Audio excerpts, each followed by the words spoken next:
Greetings and salutations, friends, and welcome back to the Sabbat World's Crusade. A crusade that has, in fact, not yet even begun. Indeed, the idea of one seems a far-fetched fantasy. In the year 741, when official Imperial governance abandons the Sabbat sector. Officially now, as far as the Imperium is concerned, the Sabbat worlds are lost to chaos. This despite, of course, the fact that many worlds still remain outside of Chaos's influence. Planets like the Agri-world, Aexi-Cardinal, the Hive world, Verghast, and even the Saint's own homeworld, Hagia, had not yet known the tread of the invader. And so when we say that the Sabbat sector fell in the year 741, what we mean is not that it had been fully conquered, but rather that local Imperial forces recognized that there was nothing more they could do. They lacked the military might for any continued organized resistance against the arch-enemy, and so evacuated the sector. This rout, ironically, actually brought many of these worlds a yet further reprieve, as the supreme commander of the enemy, Archon Nadzibar, recognized an opportunity when he saw it. Bypassing the vast majority of the worlds in between him and the trailing edge of the Sabbat sector, he rushed towards that edge, preparing to fortify it in an enormous armored belt to prevent any Imperial return. After which, any remaining worlds would be hopelessly lost and isolated, and the Archon could pluck them from the firmament whenever he pleased. And it looked for a time as if the Archon would have his way.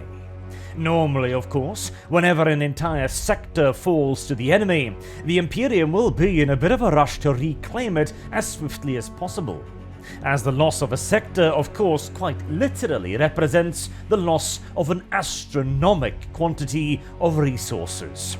And yet, there was very little appetite for launching a major reclamation campaign of the Sabbat worlds. The Imperium was already beset by countless other foes, and the resources required for such a grand undertaking simply did not exist.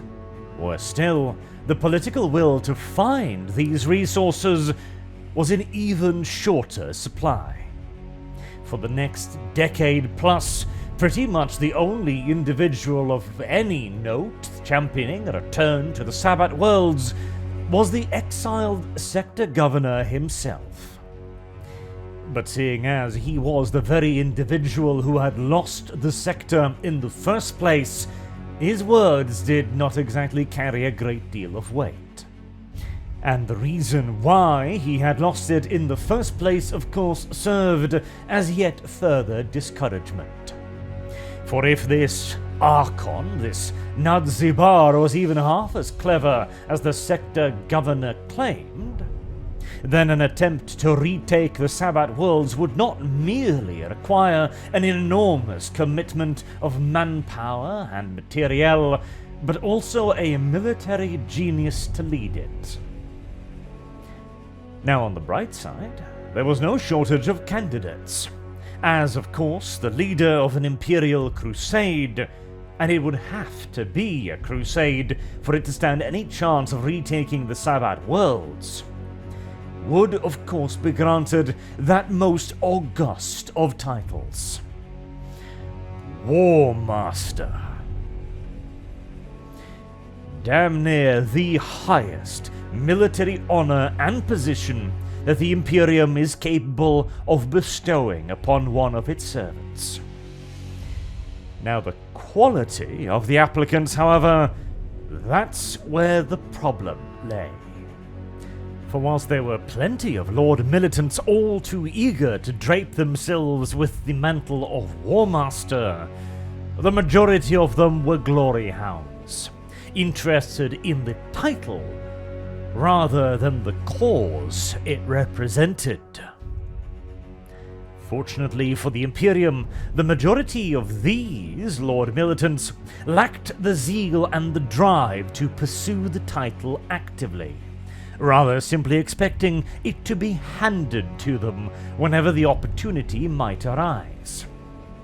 Lord Militant Hector Drevere was the perfect example of this sort of applicant, expecting to get the job without really needing to do anything for it, and having little if any actual attachment to the Sabbat worlds or the upcoming military campaign. Meanwhile, his stark and diametric opposite could be found in Lord Militant Slaydo. He had already authored a series of papers titled A Reasoned Approach to the Reconquest of the Sabbat Territories in 732, nearly a decade before the sector actually fell, making Lord Militant Slaydo one of very few who understood what was going on in the Sabbat worlds. That this was no mere simple chaos incursion, no quaint raid or localized uprising, but rather a directed and organized offensive led by a charismatic and determined Chaos Warlord. By the time the rest of the Imperium got its eyes up to what Slaydo already knew, however, it was already too late, and there were no resources to spare. As for Slaydo, he obviously became a passionate proponent for Imperial intervention in the Sabbat worlds. But being a general of some accomplishment, to be sure, but with no recent successes, his words simply did not carry enough weight in the upper echelons of Imperial society, despite having made repeated petitions to the High Lords to organize increased reinforcements to the Sabbat worlds and eventually a full-blown crusade. This state of affairs would continue into the year 752, when Lord Militant Slaydo was assigned to the Kulan Wars. This was an area directly bordering the Sabbat worlds, and Imperial Command was getting very nervous that the unrest would spread yet further. The Kulan campaign was expected to be quite a lengthy one, as it had to be persecuted with only limited resources. And yet, in a mere 2 years, the campaign was over in the year 754, due in large parts to the inspired leadership of, you guessed it, of course, Lord Militant Slaydo. This success threw a whole new shine upon his repeated petitions to be allowed to lead an Imperial Crusade back into the Sabbat worlds. As a direct result then of the victories in the Kulan Wars, in the year 755, 1 year after the completion of that campaign, the High Lords of Terra officially accepted and ratified Slaydo's requests for a crusade. What followed was an enormous amount of paperwork, but finally, on the 123rd day of the same year, the Crusade Charter was placed in the hands of Slaydo, and along with it, the official title of Imperial Warmaster, which would grant him the authority to begin gathering the enormous quantities of men and materiel that such an ambitious undertaking required. Though, as a matter of fact, Slaydo had actually cheated a bit, as he had already started gathering dossiers of officers, regiments, and generals he wanted long before actually receiving permission to do so. Normally, this would have at best been considered quite the severe administrative faux pas, and at worst, dangerously close to outright seditious behavior, as the Imperium tends to take a rather dim view of military officers gathering private armies around themselves, no matter how theoretical. But as the tottering tower of petitions sent to the High Lords over the years from Slaydo himself could so demonstratively attest to, this had been a matter near and dear to the Warmaster's heart for damn near 2 decades at this point. And so Slaydo's logistical quirks were to be overlooked, which turned out for the better, as the Warmaster's creative interpretation of the proper processes of approval for an Imperial Crusade allowed him to gather a staff and an army around himself at an absolutely absurdly short notice, as only about 100 days separated the official ratification of the Crusade Charter and Warmaster Slaydo giving the order for the advance into the Sabbat worlds. Now, this is of course a brilliant example of some Adeptus Administratum drone simply getting their dates wrong, as if Warmaster Slaydo had actually managed to gather an entire Crusade-level force around himself in 100 days, millions upon millions of men, and tens of thousands of warships, not to mention the necessary equipment to arm and feed all of these troops, well, he would have quite outdone the Primarchs during the Great Crusade. Not to mention violated every law of warp physics, as it would have taken more time than that merely to travel to the Kulan cluster, bearing in mind the locations of some of the worlds where he was drawing military manpower from. But, oh well, details. After all, as we discovered during the siege of Vrax, for example, sometimes the individuals writing these historical records, well, have a somewhat lacking understanding of the logistics of moving millions of men at a time, so we shall simply take this slight incongruity and move right on past it, and rather address exactly why this was such an important campaign for Warmaster Slaydo.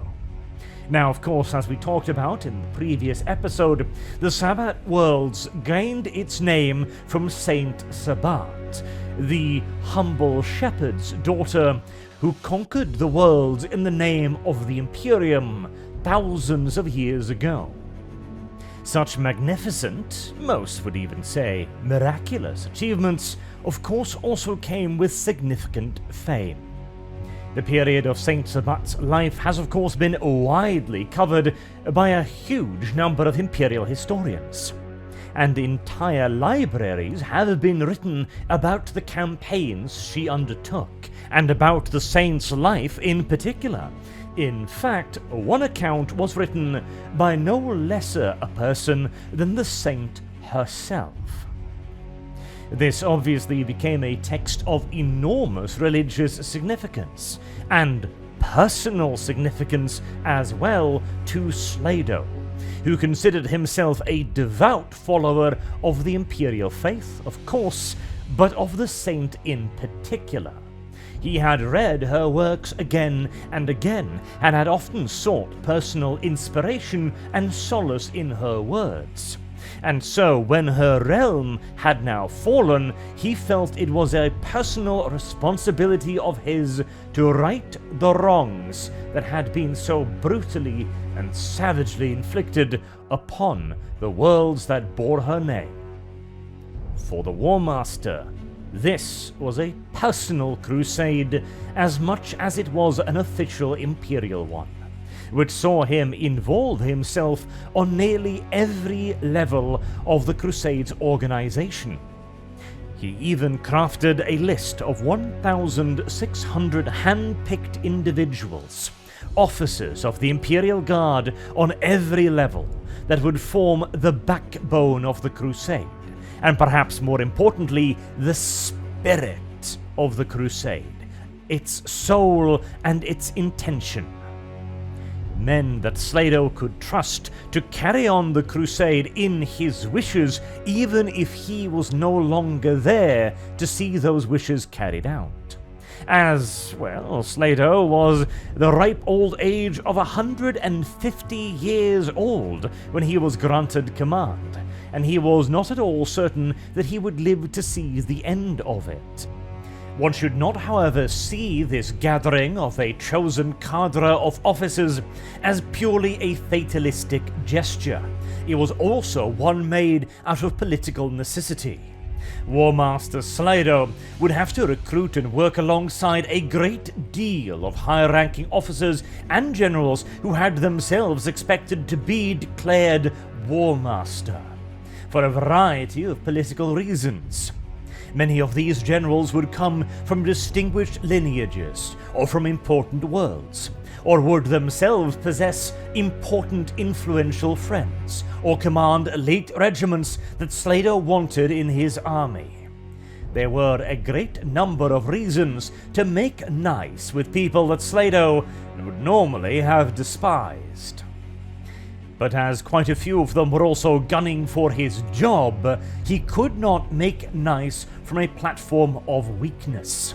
He had to make sure that the core of the crusade was his and his alone, that he had the support of the men all the way from the bottom and to the top. But if one was to ask which element was the most important, the spiritual or the practical, no doubt Slaydo would have said the former, as the correct spirit was by far the most important. Slaydo had even made certain choices in his 1,600-strong officer corps that would antagonize quite a few people. The arch-example of this, no doubt a true political hot potato, was a recently elevated commissar, who had just received his full title by his mentor and commander, the unusually titled Commissar General Delaine Oktar. Dual ranks like these are an extreme rarity within the Imperial Guard, as commissars are expressly political officers rather than military officers. The entire point of their role is to be separate from and clearly distinct from the military hierarchy. Creating a dual title, therefore, defeats a lot of the purpose of a commissar, and in many ways endangers their duties and the duties of a full military officer as well. But Delaine Oktar had proven to be a valuable exception to that usual rule, as he had led his Hurricane 8th to repeated and remarkable victories, establishing their reputation as an elite formation, and one of many that Warmaster Slaydo now moved to acquire personally for his crusade. He would no doubt have wished for Delaine Oktar to serve by his side as well, but the Commissar General had tragically fallen prey to orc poison, of all things, during a victory celebration. His final official act was to elevate his cadet commissar, one Imperium Gaunt, to the rank of full commissar. Under normal circumstances, this act would have had no further political ramifications whatsoever. Cadet Commissar Gaunt had displayed an excellent aptitude for the job, and had received multiple citations from Oktar for valor and bravery in the face of the enemy. No one questioned his ascension. But there were plenty of eyebrows raised over the Commissar's actions on the planet Ked 1173, a otherwise insignificant ball of ice whose nomadic population had elected for one reason or another to rebel against the Imperium. One of the formations dispatched to quell this rebellion was the Hurricane 8th and the Gentine Patricians. The latter, an elite regiment of the Imperial Guard with a long and illustrious history, was under the command of Aldo Dercius, who just so happened to be the recently elevated commissar's uncle. Therefore, when Imperium took a transport to move out to meet the Gentine Patricians' commander in the field, who had recently finished surrounding and destroying a nest of rebel opposition, it would seem to any outsider to be a simple family reunion, and according to Decius's aide, that was exactly what the general thought it was going to be. Until when his nephew arrived, he confronted Decius about actions taken, supposedly, years and years before. The Commissar accused General Decius with cowardice in the face of the enemy, and having knowingly abandoned allied forces to the mercy of the Imperium's foes. And for these crimes, the Commissar had now come to execute General Decius. This is irregular, to put it mildly, but what was even more irregular was the General's response, who flew at the Commissar with his chainsword, swinging it out and scoring a near-lethal hit on the Commissar before Gaunt ran the General through with his own revving chainsword.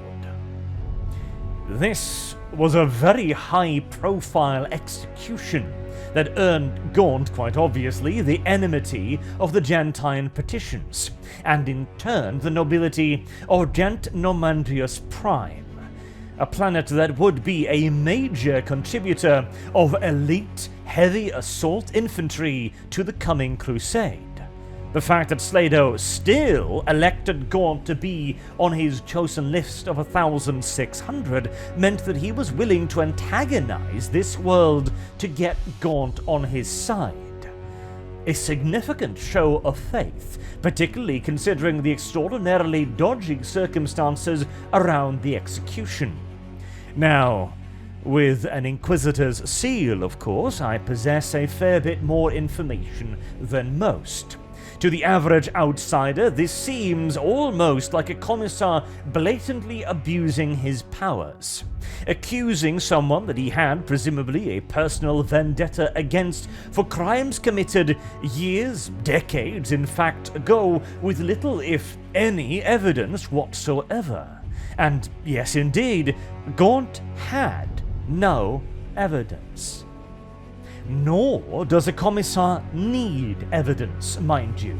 It is fully within his discretion as a political officer to carry out the ultimate sanction against any member of the Imperial Guard at any time for any reason that he sees fit. But there is always a higher authority, and actions like these, seemingly quite random and far out of character, tend to encourage investigation. And if one digs down deeply enough, one can find inquisitorial records of a highly unusual interrogation. After the defeat of rebel forces on the planet Derenda, a great deal of prisoners were captured from the rebels, including a female psyker. This psyker claimed to be in possession of significant intelligence about the Chaos Forces in the Sabbat worlds. However, she refused to tell anyone except Cadet Commissar Ibram Gaunt. The Inquisitor carrying out the interrogation felt lenient at the time, clearly, and having perused Gaunt's record, he figured it was worth a try. He summoned the Cadet Commissar and gave him access to the psyker, seeing what would come from it. And what did come from it was a highly unusual series of revelations, as apparently Gaunt did have evidence. The female psyker gave him a prophecy. 7 stones of power. Cut them and you will be free. Do not kill them, but first you must find your ghosts. A puzzling prophecy that only becomes clear in retrospect. And after delivering this prophecy, the psyker also agreed to answer many of Gaunt's questions, as she seemed to have unusual, preternatural knowledge of his early life. And one of these questions included telling him how his father had died. And according to the psyker, his father had died on a planet known as Kentaur, fighting against the Orcs, and he had only died because General Decius had abandoned him and pulled back without his knowledge. An incendiary accusation, I am sure you'll agree. Now, under any normal set of circumstances, accepting at face value the words of a rebel psyker, a piece of warp filth, and acting upon those words to the point of executing a general of the Imperial Guard, of a well-known and credited elite regiment, would see the Commissar's career cut brutally short by a bullet to the back of the head. However, in this case, after carrying out our own investigations, the Inquisition has concluded that not only did Cadet Commissar Imperium Gaunt then go to significant lengths to verify the claims made, but the Inquisition's own investigations have also found that yes, although Dercius was guilty of everything he stood accused of. And for this reason, and this reason only, does Imperium Gaunt continue to draw breath. A fortuitous turn of events, as it would turn out, but we're getting ahead of ourselves. Having gathered his staff and his corps, Slaydo now needed to actually come up with a plan for retaking the Sabbat worlds, and a comprehensive threat analysis of the opposition forces. A solid groundwork of this had already been laid in the Warmaster's earlier musings, a reasoned reconquest of the Sabbat territories. But of course, that had been written long before the situation spiraled completely out of control. Thus, many of the assumptions made in those early papers now needed to be re-evaluated. What was above any and all doubt, however, was that this was no simple incursion. Just like the Warmaster had predicted, this was a guided and directed offensive with a grand goal in mind, the conquest of all the Sabbat worlds. Therein, however, lay a fatal misinterpretation of the Archon's true intent. Slaydo had seen far better than most Imperial commanders, let's be frank, than all Imperial commanders, that the Archon was not a warlord, he was a driven military genius with a goal in mind. However, that goal was not merely to take territory, it was to keep it. A vital distinction demonstrated by the Archon's choice to bypass dozens upon dozens of Imperial worlds and instead rush to the edges of the Sabbat worlds to establish a defensive line from which he could resist any Imperial counteroffensive. This was no tribal chief taking territory, this was a monarch creating an empire. This was something that the Imperial Crusade would never quite come to grasp. It would, over the time, build up a more sophisticated interpretation of the foe, but it would never quite manage to wrap its head around the precise nature of the enemy in the Sabbat worlds. They did, however, understand enough to know that this would require a very different approach. In many cases, such a situation might be resolved by a massed counter-attack.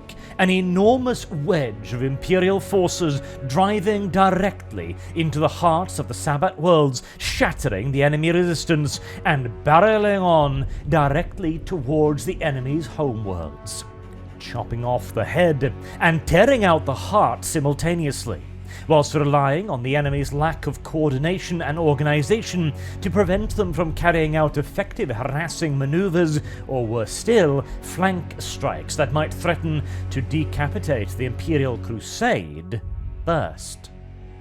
Slaydo realized near immediately that such an approach would be far too naive for the Sabbat World's Crusade. He further studied another 30+ invasion plans, rejecting them all one by one after extensive scrutiny, before finally settling upon the operation that would become known as Red Rake. That name was an homage of sort to a creature that had plagued one of Slaydo's earlier campaigns during the Kulan Wars. The creature's scientific name was Herpatus rubicundus, a very large and very fast polycephalous xenoserpent native to the world of Matana. As its scientific name so clearly indicates, this animal was not only possessed of a brilliant reddish hue, but also multiple heads, presumably 2 to 3 dependent upon the age of the creature in question, as Slaydo remarked that it was able to target several individuals and attack 2 to 3 targets near simultaneously. A very unusual ability and evolution, probably as a response to there being multiple polycephalous creatures on the planet, requiring predators to be able to strike with lethal force against a multitude of targets. Fascinating though this specimen of xenofauna may be, however, the more immediate matter of interest concerning anyone studying this part of the Sabbat World's Crusade will be the effect that Slaydo intended for this operation to have. Just like its namesake, Operation Red Rake was aimed at hitting out against multiple targets near simultaneously. The intent behind this decision to spread out Imperial manpower instead of the more traditional approach of focusing it on a single breakthrough zone was firstly to confuse the enemy and deprive them of the ability to easily amass their own reinforcements to counter a single enemy approach. Now, the proponents of the Spearhead Doctrine would of course immediately argue that so long as the Imperium struck with overwhelming force, then the enemy throwing their reserves into the path of this bludgeoning hammer would be exactly what the Crusade would want, as it would allow them to destroy not only their military forces, but also, presumably, a grand deal of their leadership as well in a single decisive confrontation, winning the war, in essence, overnight. An appealing prospect, no doubt, but one Slaydo easily countered by simply saying that that would only work if the Imperium had sufficiently overwhelming force, and that could not be guaranteed. And simply assuming that they did, well, that would repeat the very self-same mistake that landed the Imperium in this fix to begin with, underestimating the enemy. And the very fact that Imperial intelligence, despite their very best efforts, had failed to ascertain the full scale of the enemy's mobilization and the location and size of Chaos reinforcements and reserves made it blindingly clear to Slaydo that this was an enemy far too clever to be taken out by such a simple stratagem. This then also leads us to the second reason for the multi-pronged assault. Slaydo was hedging his bets. Imperial intelligence again had done their best to figure out where the enemy was strongest and where they were the weakest, but it was far from impossible that the Archon had been pulling the wool over Imperial intelligence's eyes. Slaydo would pick his targets as carefully as he could to try and guarantee success, but by attacking multiple weak spots at the same time, he not only diluted any enemy counterpush, but he also made sure that one of them was quite likely to be a genuine weak spot. Which ensured point number 3 and 4. 3. To secure a foothold within the Sabbat worlds from which further operations could be launched, and 4. To provide the Imperial Crusade with an immediate, and as Slaydo called it, a showy victory, to bolster morale and get the Crusade off to the best possible start. The final consideration, then, was where to target and with what forces. After yet further consideration, Warmaster Slaydo declared that he would divide his crusade into 4 fleets. The first fleet would be led by Slaydo personally, and would target Formal Prime. The second fleet would head towards the planet of Onsgard under the dual command of Lord Militants Hummel and Deliane. The third and final fleet of the main effort would head towards Long Halland, and similarly be under the dual commands of Lord Militants Dravir and Akensor. The fourth and final fleet, under Lord Militant Sibon, would be first and foremost a distraction fleet, and would head to the far south towards Indrid. These forces would, as a combined total, number nearly 1 billion men, and contain elements from 6 Space Marine chapters and Adeptus Mechanicus Titans. The Imperial forces would first gather at Kulan Outreach, Sansago, Kazin II, Arvenx Cardinal, and Bethan Halo before setting out.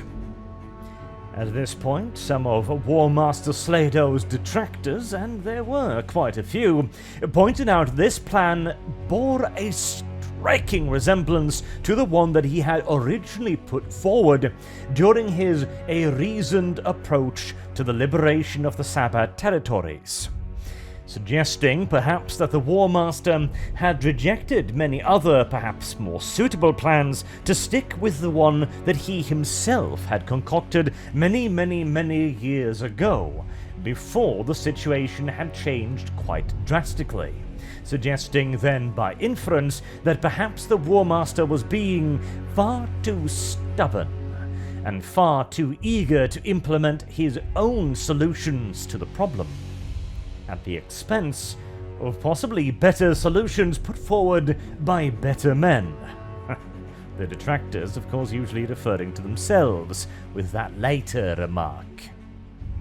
And fact is that they probably did have a point.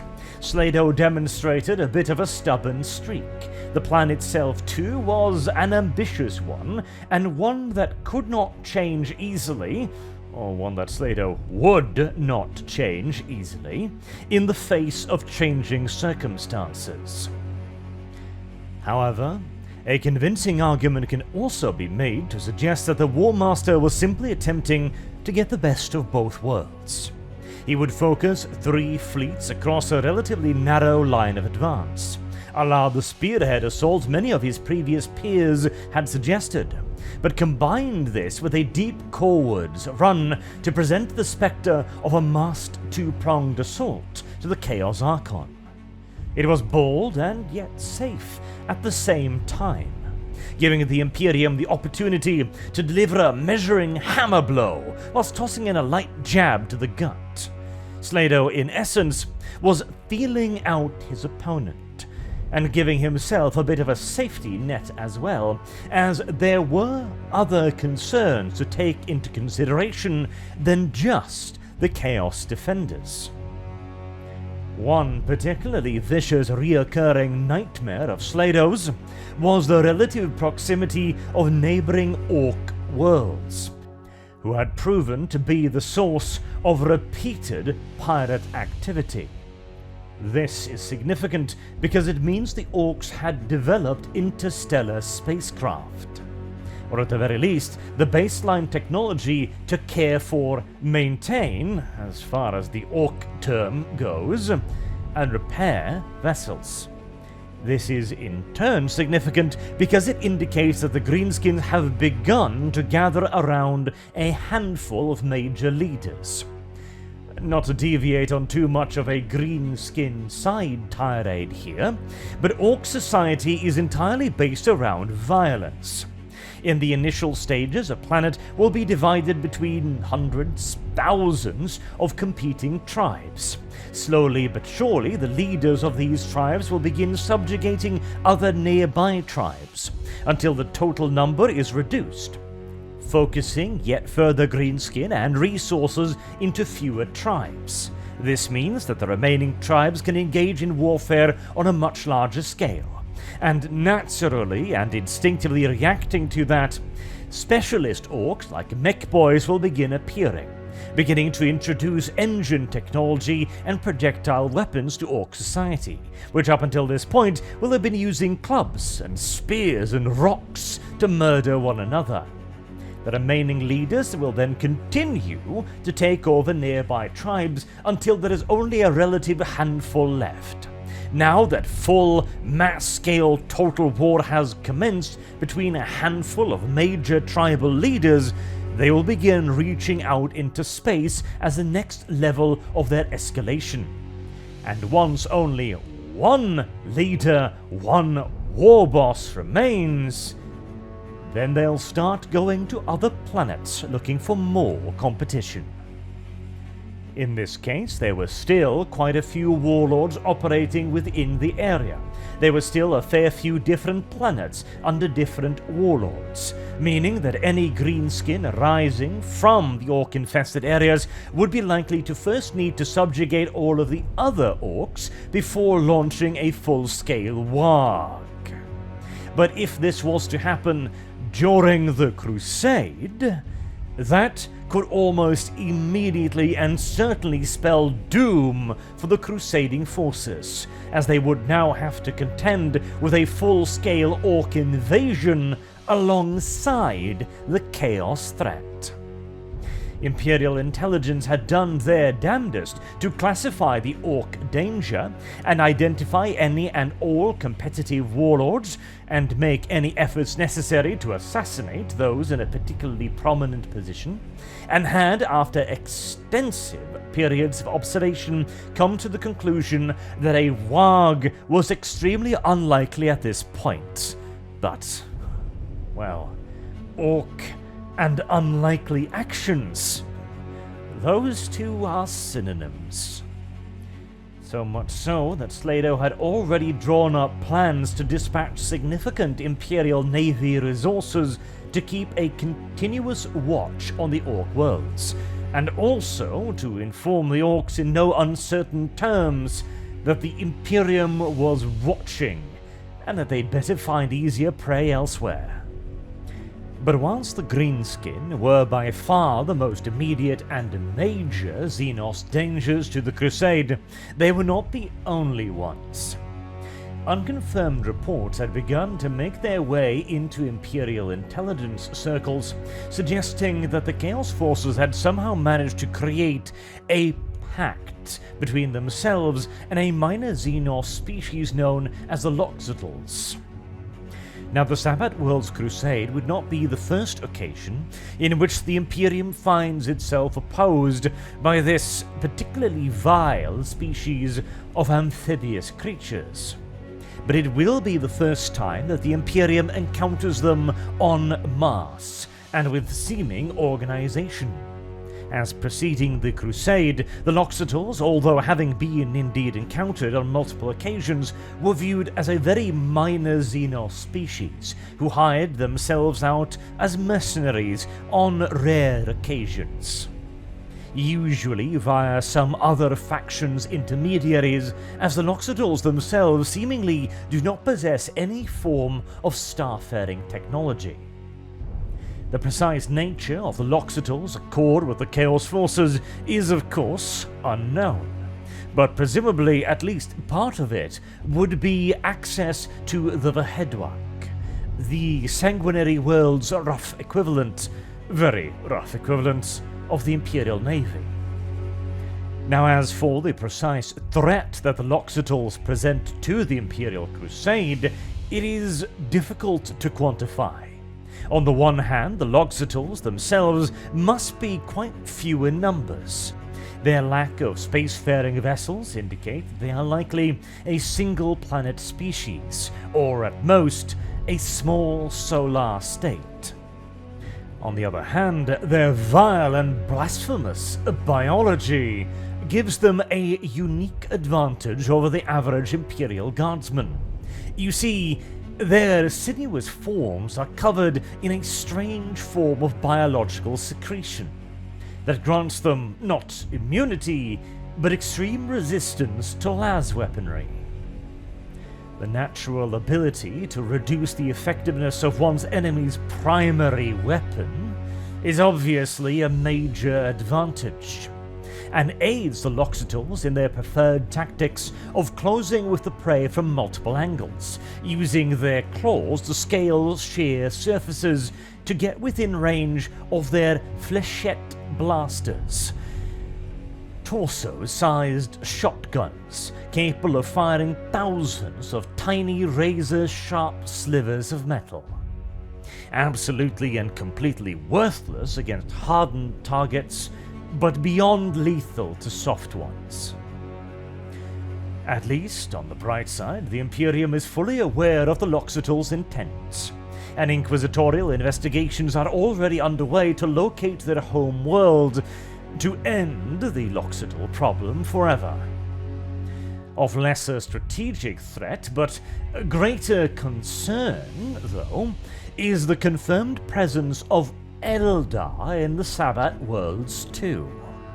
Imperial intelligence, again, is not entirely flawless, and whilst they have been able to identify 2 separate factions of Eldar operating within the Sabbat worlds, they have been incapable of nailing down their precise associations. The Inquisition's resources, fortunately, are significantly greater than that of your average Imperial intelligence service, and we can tell that there are both flavors of Eldar operating in the Sabbat worlds. A small outpost of Craft World Eldar, likely to present no real impediment to the Imperial Crusade, but somewhat more concerningly, there is at least a splinter faction of a dark Eldar cabal operating in or nearby the Sabbat worlds. There are even dark rumors that the Cabal's representatives have been in talks with the Archon or his lieutenants. Now there's another prospect that should be keeping the Warmaster up at night. If somehow the Chaos Forces manage to strike a permanent accord with the major Dark Eldar Cabal, they could pose a significant threat to the Crusade. Perhaps not in direct military manpower, as the Dark Eldar are just as waning as their Craftworld cousins, but their unique blend of stealth and speed could make them an apocalyptic threat to Imperial supply lines, and pose enormous danger to conquered world from piratical raids. Not to mention the obvious morale malice.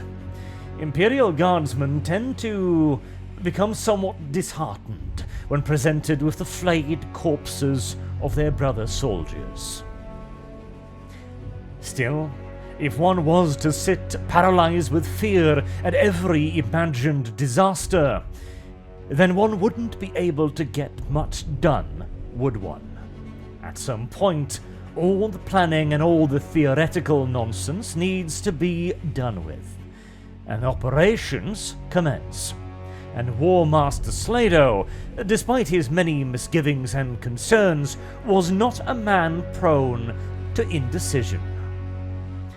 With all preparations having been made, with all forces successfully mustered, the order to initiate Operation Red Rake was given on the 266th day of the 755th year of Millennia 41.